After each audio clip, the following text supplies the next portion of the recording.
Hello दोस्तों, स्वागत है आपका अपने YouTube चैनल पे। आज की हम वीडियो में बात करेंगे एसएससी जीडी की टाइप 1 अल्फ़ाबेट सीरीज़ के बारे में, जो कि है रीजनिंग के इंपॉर्टेंट प्रश्न, जो कि हम टाइप वाइज आपको आगे भी ऐसे इन्फॉर्मेशन वीडियो लेके आते रहेंगे। तो हमारे चैनल को सब्सक्राइब करके रख लो ताकि आने वाली हर एक वीडियो आप तक सबसे पहले पहुंचे। तो आइए जानते हैं अल्फ़ाबेट टेस्ट सीरीज़ का पहली टाइप के बारे में। ठीक है, सबसे पहले तो अल्फ़ाबेट का आपको अर्थ पता होना चाहिए कि किस प्रकार से अल्फ़ाबेट का इसमें यूज़ किया जाता है। ठीक है, तो सबसे पहले आपको ये ध्यान रखनी है बात कि अल्फ़ाबेट जो है ए से जेड यानी कि लेफ़्ट से राइट की ओर लिखी जाती है। कहाँ से? लेफ़्ट से राइट की ओर, क्योंकि इसका बहुत ही ज़्यादा रोल है, क्योंकि लेफ़्ट से राइट की ओर लिखी जाती है। आपको बात ध्यान रखनी है। तो अल्फ़ाबेट जो होते हैं अंग्रेजी वर्णमाला में ए से जेड टोटल जो होते हैं वो होते हैं 26। कितने होते हैं? 26 होते हैं। ठीक है, तो आपको ये नंबर याद रखने हैं कि कौन से नंबर पे कौन सा अल्फ़ाबेट आता है। जैसे एक नंबर पे ए, दूसरे पे बी, तीसरे पे सी, चौथे पे डी, पाँचवें पर ई, छठे पर एफ, सातवें पर जी, आठवें पर एच, नौवें पर आई, 10वें पर जे, 11वें पर के, 12 पर एल, 13 पर एम, 14 पर एन और 15 पर ओ और 16 पे पी, 17 पे क्यू, 18 पे आर, 19 पे एस, 20 पे टी, 21 पे यू और 22 पे बी, 23 पे डब्ल्यू, 24 पे एक्स, 25 पे वाई और 26 पे जेड। ठीक है, आपको अल्फ़ाबेट इस प्रकार से याद रखने हैं। आपको ये नहीं है सीरीज़ बाई पूछेंगे, इसमें 20 में पूछ लेंगे, तो आपको तुरंत याद होना चाहिए कि कौन सा अल्फ़ाबेट कहाँ पे आता है। ठीक है, ये आपकी जिम्मेवारी है याद करना। ठीक है मेरे भाई, लेकिन आपको एक शॉर्टकट बताता हूँ जिससे आप साइज रिलेट कर सको कि जल्दी कैसे याद रख सकते हैं। जैसे कि आपको एक बात ये वाला याद रखना शब्द, कौन सा? ई जो टी। कौन सा? ई जो टी। आपने कहीं और भी पढ़ा होगा, लेकिन आपको मैं यहाँ पे भी बता रहा हूँ ई जो टी शब्द, क्योंकि ई जो टी का यूज क्यों कर रहा हूँ। जैसे देखो ई कहाँ पे है? 5 नंबर पे है। ठीक है, तो अब आप 5 का टेबल पढ़ते चलो। 5 का 2 गुना होता है 10, 5 का 3 गुना 15, 5 का 4 गुना 20, 5 का 5 गुना 25। तो इस प्रकार से ये अलग अलग आते हैं, यानी कि आप देख सकते हो ई पे 5, जे पे 10, ओ पे 15, टी पे 20, वाई पर 25। तो इस प्रकार से आप याद रख सकते हो, क्योंकि इसका क्यों यूज़ किया जाता है ज़्यादा, क्योंकि जैसे मैं आपको बोलूँ कि पी, ठीक है, तो पी कहाँ से आता है? ए से आगे आता है। ए से एक कितने कदम? एक कदम आगे आता है। तो 15 में एक ऐड कर दो, 16 आ गया। जैसे आपको बोलूँ बी, तो बी कहाँ पे आता है? टी यू बी, यानी कि टी से 2 कदम आगे आता है। तो 20 में 2 जोड़ दो, अगर टी याद है आपको 20, तो 20 में 2 जोड़ दो, 22 हो जाएगा। जैसे मैं बोल दूँ जेड, तो 22 बाई पे आता है 25, तो 22 से कितना कदम आगे? जेड एक कदम आगे, तो 25 में एक जोड़ दो, 26। जैसे आपको बोलूँ बी, तो देखो ए और बी, तो ए बी सी डी, ए तो पहले आपको याद होना चाहिए। जैसे मैंने बोल दिया एच, तो 5 के ई से आगे कितने? 3 स्टेप आगे आता है। 5 और 3 कितने होते हैं? 8 होते हैं। तो इस प्रकार से आप याद रख सकते हो कि किस प्रकार से आपको अल्फ़ाबेट याद करनी है, आपको तरीका पता होना चाहिए। ठीक है, मैंने ये आपको फॉर्मूला बता दिया। इस फॉर्मूला तो नहीं है, लेकिन ये शब्द है जिससे आप रिलेट कर सकते हो जल्द से जल्द कि कौन सा अल्फ़ाबेट कहाँ से आएगा। ठीक है, आइए हम चलते हैं क्वेश्चन की तरफ। ठीक है, आपके पास एग्ज़ाम में, ये तो एग्ज़ाम में काफ़ी सिंपल प्रश्न है, लेकिन इस तरह से तो नहीं पूछेगा, लेकिन आपको बेसिक क्लियर होना चाहिए पहले, तभी तो आप आगे वाले बड़े बड़े प्रश्न हल कर सकते हो। ठीक है, आइए जानते हैं कैसे। जैसे आपके सामने प्रश्न है, निम्नलिखित में से कौन सा वर्णमाला में राइट से 9वां है? क्या बोला? राइट से 9वां है। आपको ध्यान रखनी है, क्या बोला? राइट से, आर मतलब इज इक्वल टू 9, राइट से 9वां है। लेकिन आपको बस एक बात ध्यान रखनी है, अब आपको समझने वाली बात यहाँ पे है। जब भी मैंने शुरू में क्या बोला कि अल्फ़ाबेट जो है वो लेफ़्ट से राइट की ओर चलते हैं। कहाँ से? लेफ़्ट से राइट की ओर लिखे जाते हैं। तो इसमें आपको सीधे ही राइट दे दिया, तो आपको इसको पहले लेफ़्ट में कन्वर्ट करना पड़ेगा, तभी तो आप बता सकते हो कि कहाँ पे आएगा। ठीक है, तो क्योंकि राइट से आप पीछे से गिनोगे, तो पीछे से तो आप ABC थोड़ा ना लिखोगे वहाँ पे। ठीक है, तो आपको सीधे याद होगी ABC, उल्टी थोड़ा ना याद कर सकते हो आप। ठीक है, तो इसको आप सबसे पहले लेफ़्ट में कन्वर्ट कर लो। तो लेफ़्ट में कन्वर्ट करने के लिए आपको क्या करना है? ये फॉर्मूला ध्यान रखना है जो मैं बताने जा रहा हूँ।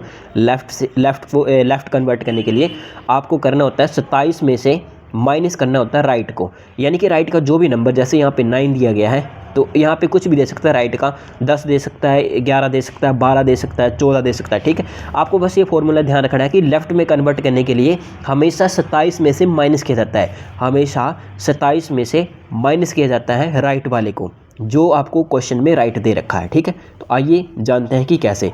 जैसे इसको पहले लेफ्ट में कन्वर्ट करना है तो 27 माइनस राइट में क्या दे रखा है, 9वां, यानी कि 9वां स्थान, ठीक है। तो इसको कन्वर्ट कर लो लेफ्ट में, तो 27 में से 9 जाएंगे तो कितने रहेंगे आपके पास, हमारे पास रह गए 18, ठीक है। 18 रहते हैं ना, तो हमारे पास क्या बच गया 18, तो लेफ़्ट का 18 आ गया। अब आपको बड़ी आसानी से बता सकते हो कि लेफ़्ट का 18, यानी कि 15 पे मैंने क्या बताया था, ओ बताया था, तो 15 से कितने कदम आ गए, 3 कदम आ गए, तो 15 3 18, यानी कि 18 पे कौन सा आता है, आर, क्या आता है, आर। ये आपको याद होने चाहिए, ठीक है। Option number A right answer होगा। इस प्रकार से आप पहले क्वेश्चन का आंसर बड़ी आसानी से दे सकते हो। आइए अब हम चलते हैं दूसरे क्वेश्चन की तरफ।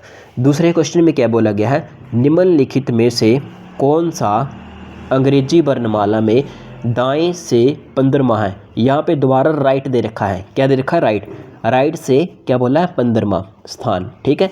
तो आपको सबसे पहले काम मैंने क्या बताया कि राइट को लेफ़्ट में कन्वर्ट कर लो पहले, क्योंकि आपको लेफ़्ट से अंग्रेजी वर्णमाला जो है वो सीधी लिखी जाती है, तो लेफ़्ट से लिखी जाती है, लेफ़्ट से राइट को लिखी जाती है, तो आप लेफ़्ट में कन्वर्ट कर दोगे तो आप बड़ी आसानी से सीरीज़ वाइज बता सकते हो कि कौन सा नंबर कहाँ पे आएगा, ठीक है। तो आपको पहले लेफ़्ट में कन्वर्ट करना है, आपको लिखना है लेफ़्ट इज़ इक्वल टू 27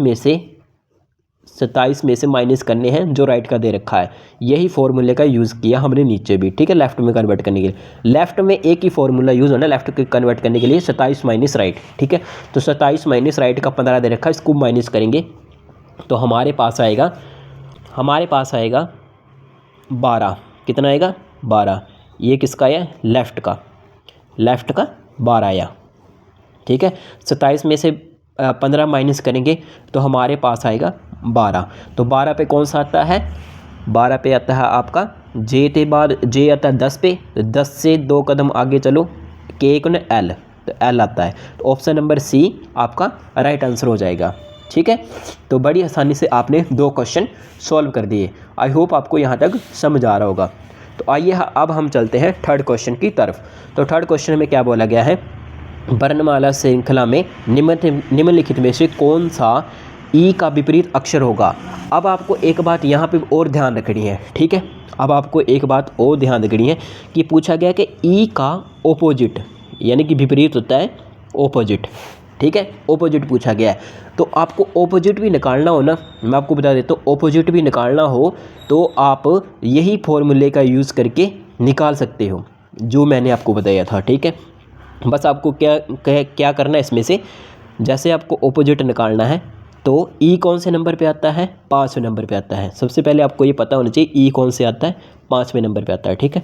तो आपको कुछ नहीं करना, ओपोजिट भी बोला जाए तो 27 में से आपको सीधा ही माइनस कर देना है जो आपको अल्फ़ाबेट दे रखा होगा। अल्फ़ाबेट 5वें नंबर पे आता है ई, तो ओपोजिट पूछा है ई का, तो ई 5वें नंबर पे आता है, 27 में से आप सीधा ही माइनस कर दो। तो माइनस करोगे तो क्या आएगा, आपके पास आएगा 22, ठीक है। ये जो 22 आया ये लेफ़्ट बन चुका है, ये बड़ी आसानी से आपने लेफ़्ट बना दिया, क्या बना दिया, लेफ़्ट बना दिया आपने, क्योंकि ये जो ई था, ई का ऑपोजिट पूछा था ना, ई तो 5वें नंबर पे सीधा दे रखा था, लेकिन इसका विपरीत आपको बताना था, तो आपने 27 में से माइनस किया तो आपने इसका लेफ़्ट बना दिया। तो लेफ़्ट पे 22 नंबर पे क्या आता है, आप बोलोगे कि बी आता है, क्या आता है, बी आता है। यहाँ पे देखोगे 22 नंबर पे बी है, तो लेफ़्ट में बी आएगा, ठीक है, 22 नंबर पे। तो यही आपका क्या होगा, ओपोजिट होगा ई का, ठीक है। तो कई सभी का अलग अलग तरीका होता है बताने का।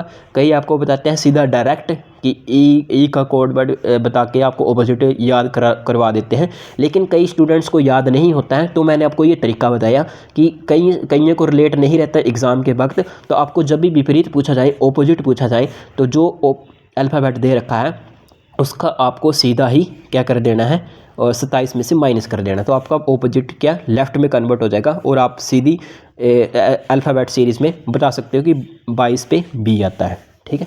तो आइए अब हम चलते हैं फोर्थ क्वेश्चन की तरफ। तो आपके सामने ये है फोर्थ क्वेश्चन। आई होप आपको वीडियो थोड़ी लंबी लग रही होगी, लेकिन मेरे भाई आपको पूरा समझना है, तभी आपको संपूर्ण जानकारी मिल पाएगी, ठीक है। आइए चलते हैं फोर्थ क्वेश्चन की तरफ। वर्णमाला श्रृंखला में निम्नलिखित में से कौन सा टी का विपरीत होगा। यहाँ पे भी विपरीत पूछा है, ठीक है, टी का विपरीत। तो टी कौन से नंबर पे आता है, 20 नंबर पे आता है, ठीक है, टी आता है 20 पे। तो मैंने क्या बोला, विपरीत पूछा है, यानी कि ऑपोजिट पूछा है ना, ऑपोजिट। तो ये आपको क्या करना, ऑपोजिट पूछा जाता है जब भी, तो आपको 27 में से माइनस कर देना उसी नंबर को जो आपको अल्फ़ाबेट में दे रखा है, ठीक है। तो 27 में से 20 को माइनस करेंगे तो आपके पास आएगा 7, और 7 पे आता है आपका अल्फ़ाबेट में जी। कौन सा, जी। Option number C right answer हो जाएगा।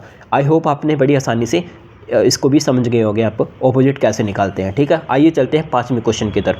वर्णमाला में बाएं छोर से 10वां ओ अक्षर कौन सा होगा।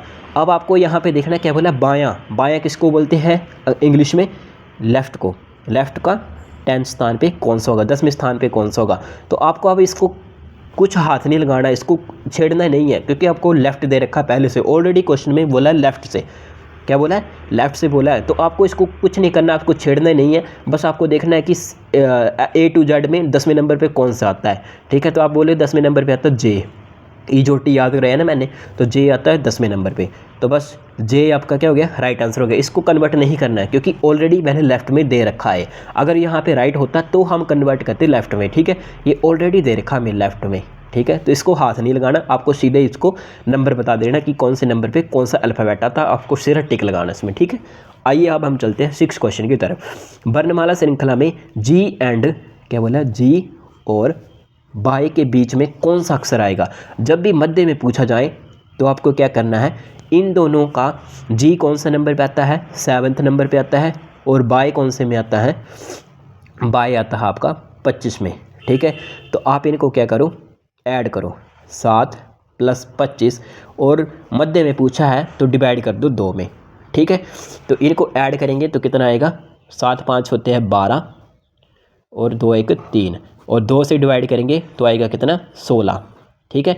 तो 16 पे कौन सा आता है, पे ऑप्शन गलत हो गए मेरे भाई, यहाँ पे आप क्या कर लो, यहाँ पे पी कर लो, ठीक है। ऑप्शन मिस हो गए, यहाँ पे एल नहीं था, पी था, ठीक है। तो ऑप्शन नंबर क्या होगा, डी आपका राइट आंसर होगा, ठीक है। यहाँ पे ऑप्शन गलत हो गया था मेरे भाई, तो आप माइंड मत करना इस बात को, गलती से ऑप्शन गलत हो गया, ठीक है। अगला वाला क्वेश्चन देखेंगे। वर्णमाला श्रृंखला में कौन सा अक्षर बाएं से थर्ड, और यानी कि क्या बोला है, लेफ़्ट से तीसरा और राइट से छठा के बीच में कौन आएगा, ठीक है। अब मिड में पूछा हुआ है, तो आपको सीधा ये फॉर्मूला यूज़ नहीं करना है कि लेफ़्ट प्लस राइट जोड़ के डिवाइड 2 कर देना। सबसे पहले मैंने क्या बोला, ये जो आपको दे रखा है ये लेफ़्ट में है, लेकिन ये राइट में है, पहले इसको राइट को लेफ़्ट में कन्वर्ट करना है।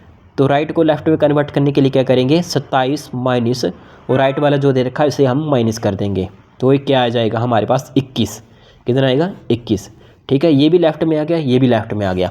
अब हम इसे फॉर्मूले में लगा देंगे, 3 + 21 और डिवाइड में 2, क्योंकि सेंटर में निकालना है तो हमें इस प्रकार से डिवाइड में 2 लिखना होता है। तो 21 3 कितने होते हैं, 24, और डिवाइड में 2, डिवाइड करेंगे तो हो जाएगा 12 बार में, और 12 में कौन सा आता है, एल, कौन सा आता है, एल आता है, JKL, एल आता है 12 में। तो आपने बड़ी आसानी से इसका राइट आंसर बता दिया।